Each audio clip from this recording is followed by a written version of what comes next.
Have you ever wondered what secrets lie behind the ancient eyes of a creature that speaks in riddles? A guardian of knowledge and doom all in one. Welcome to Whispers from the Phylactery. Today we're exploring the timeless enigmatic force known as the Sphinx.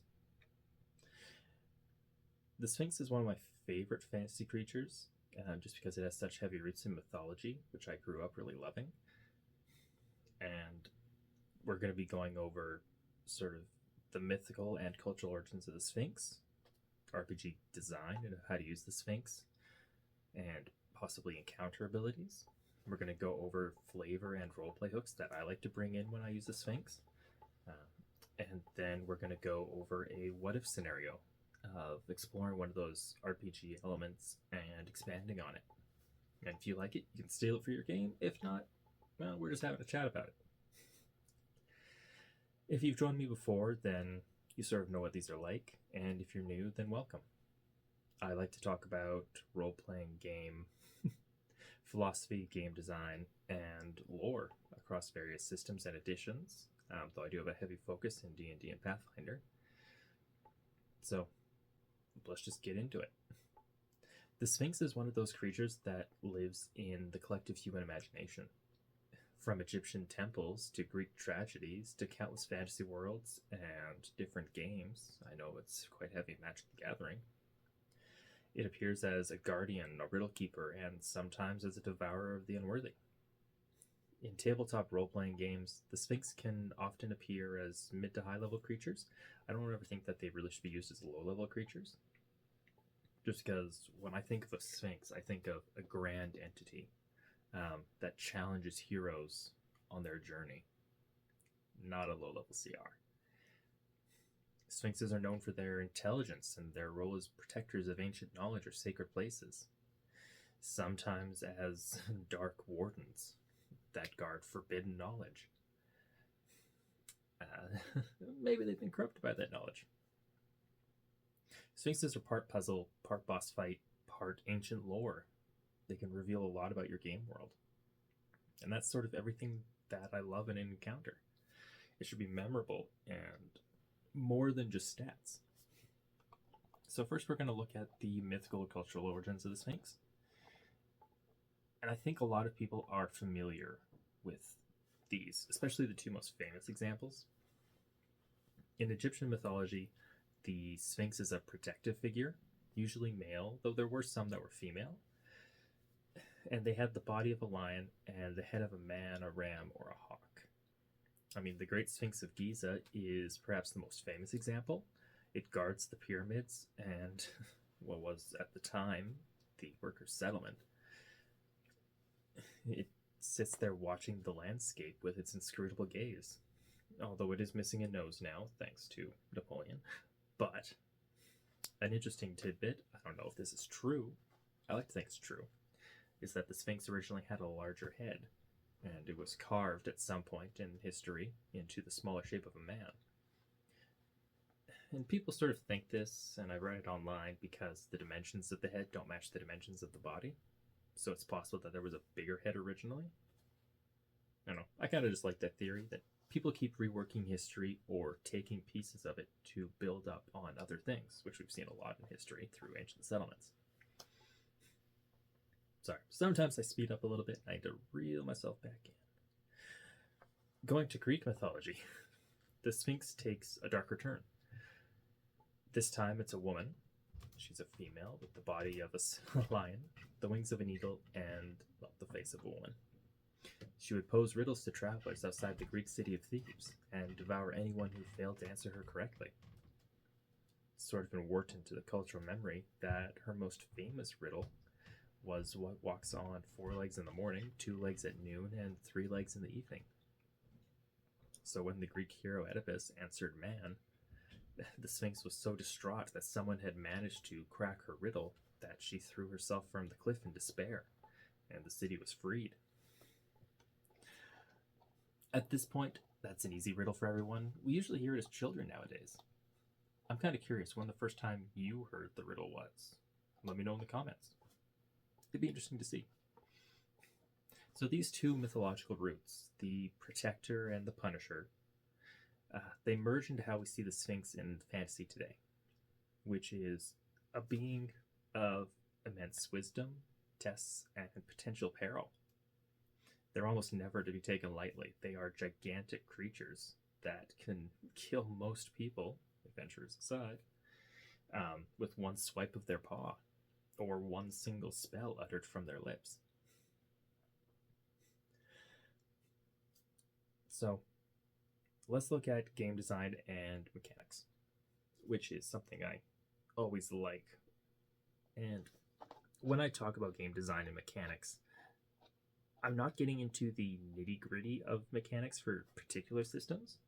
I like to look at, if I was going to homebrew a monster in a system, keeping it system agnostic, what are the things I would include about the Sphinx? I would make sure that I highlight these key points with whatever abilities or rules are relevant in the system. So looking at it, in Dungeons and Dragons, Sphinxes come in two main types, and that's Androsphinxes and Gynosphinxes. Gynosphinxes are the masters of riddles and lore. They often guard sacred sites, treasures, or hidden truths. Mechanically, they have powerful lair abilities, legendary actions that they can pull forth, and a repertoire of spells to protect what they watch over. They are more enigmatic than their, cousins, the Androsphinxes. And the Androsphinxes are more martial and divine focused, embodying strength alongside wisdom. They're commonly seen to roar with such force that they can age creatures or banish them temporarily to other planes. So that's very D&D specific. If we're looking at other systems, the Sphinx might just be a Sphinx, or they generally have few key traits that, well, both types of D&D Sphinxes share and other systems like to pull forth from, whether it's Rules Light or Pathfinder. So those are, they always have formidable resistances and actions, whether that's defensive actions that are bulwark, or they have a very high will save and force save. You can't read their mind or what's going on through them. And that makes them inscrutable and unmovable guardians, since they should be larger than life. All Sphinxes typically have a bit of spellcasting now, whether that's focusing on divination, abjuration, or powerful illusions. It seems to be a common theme, and one that I like to work in. And then lastly, they all seem to have teleportation abilities or time manipulation abilities, allowing them to control the flow of an encounter dramatically. If the Sphinx is able to do a mass paralysis, either through a paralyze spell or a time stop deal that still leaves the players able to perceive as it stalks around them in the twilight gloom. Side note, I really loved the scene with the Sphinx in Critical Role. It was very beautiful and very reminiscent of how I view Sphinxes. This guardian with the stars and mist behind it as it talks about prophecy and future.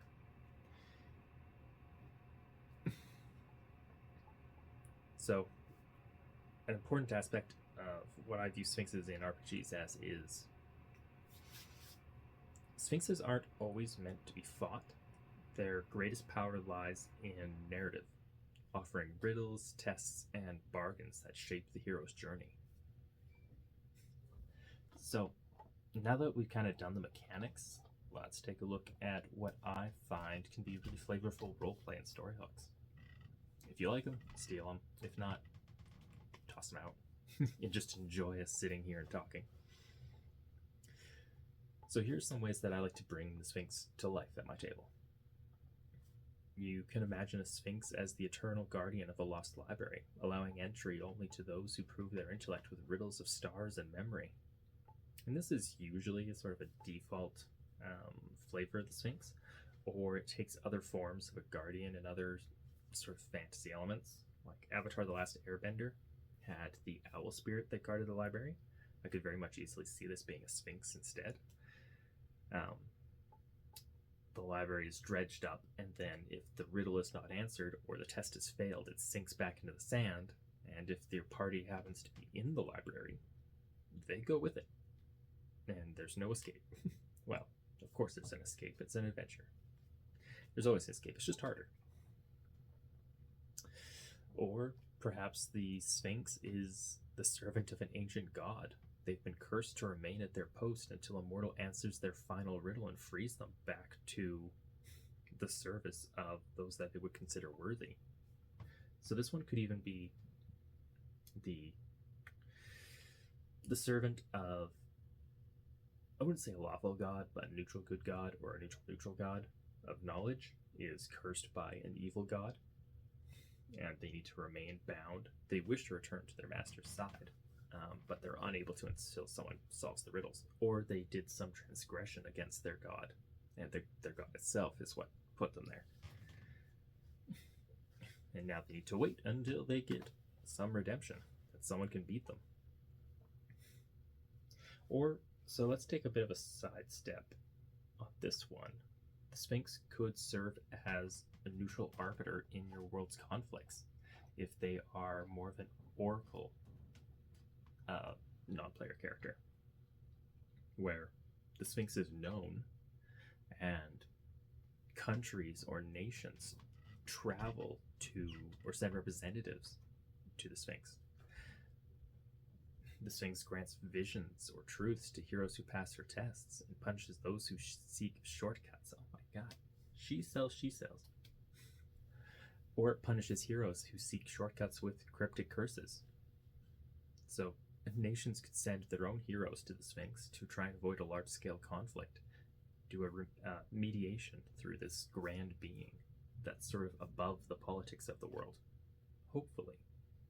Could be a little adventure hook that someone has the scales, they've either, or their finger on the scales, they've either captured the Sphinx's lover or something of value to the Sphinx, and they're using it to subtly influence her decisions. That could be a good little political mystery if players need to find it.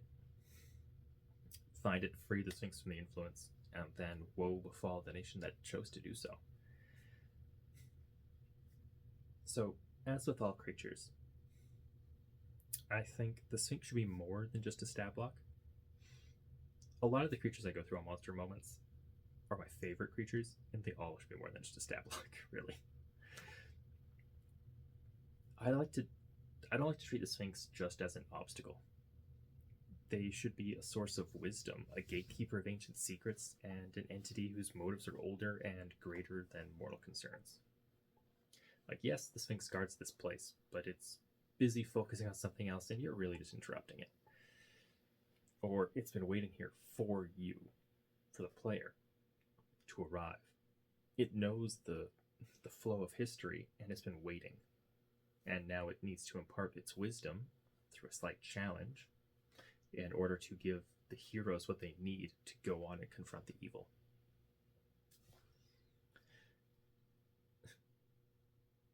So let's swap over to the what if segment, and this is a deep dive into a more, well, a medium deep dive into something that's a little bit more outside the box of the standard. But considering the Sphinx, let's say the Sphinx didn't guard knowledge, but the Sphinx was knowledge itself. So we can imagine a Sphinx formed from the memories of a fallen civilization whose mages worked tirelessly, desperately to take their collective knowledge and merge it into a single being who they wanted their wisdom to survive through the ages. The Sphinx remembers every art, story, failure, and triumph of the collective memories of the people she was formed from. But they can only share that knowledge through riddles, cursed to speak in questions until someone worthy can finally set her free and break the riddles. I think it's a bit of a different take, and one I might like to run at some point. So, do you think that your players would try and break the curse to gain her wisdom? Or would they see that it's too dangerous? Maybe the Sphinx was the guardian of a highly magical civilization, and the level of their spells was so far beyond what is now commonplace. Would your party leave her alone? She's guarding secrets too dangerous for any mortal to bear. If the Sphinx is guarding the nuclear codes of magic, do you want to set that free into the world? Kind of makes choices. That's what I like, is always making it a little weird, a little bit thought-provoking.